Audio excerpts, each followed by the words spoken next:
Meet Viktor Orban, MAGA's second favourite world leader. Hungary, strong country, run by a very powerful, tough leader, tough guy. Hungary's Prime Minister has a claim to being the world's most successful populist. As Europe's longest-serving leader, he's written Christian values into the constitution, built a border fence to keep out refugees, and systematically removed checks on his personal authority. The MAGA right has been paying close attention. We must take back the institutions in Washington and in Brussels. It isn't just the cultural spectacle that excites them, it's the results.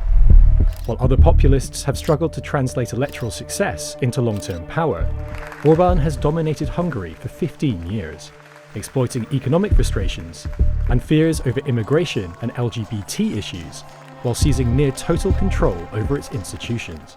Under his rule, cronies of his regime have become fabulously wealthy, and Hungary is now rated the most corrupt country in the European Union. He has gerrymandered electoral lines in his party's favour, packed the courts with loyalists by forcing existing judges into retirement, and seized control over most of the media, turning Hungary's public news agency into a propaganda organ and making its output free, driving competitors out of business. The European Parliament calls Hungary an electoral autocracy.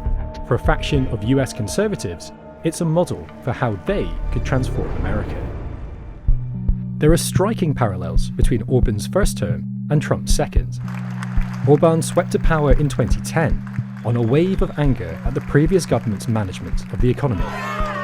He amended the constitution 12 times in his first year alone, paving the way for his assaults on the judiciary, media, and universities. Trump began his second term in a similar whirlwind of action. He signed 26 executive orders on his first day back in office. He has swept away safeguards designed to keep the Department of Justice at arm's length from politics, and empowered Elon Musk's Department of Government Efficiency to take a hatchet to what he views as an insubordinate federal bureaucracy. He has cut federal grants to universities over pro-Palestine protests and DEI programs. His campaign to centralise power in the president's office and undermine countervailing institutions echoes Orban's. Do you solemnly swear? But the American system is harder to bend. I do. Congratulations. Despite controlling both houses of Congress, Trump does not have the power to change the constitution like Orban did. He is instead relying on executive orders to force through changes, and those are open to legal challenge. The courts have already blocked some of them.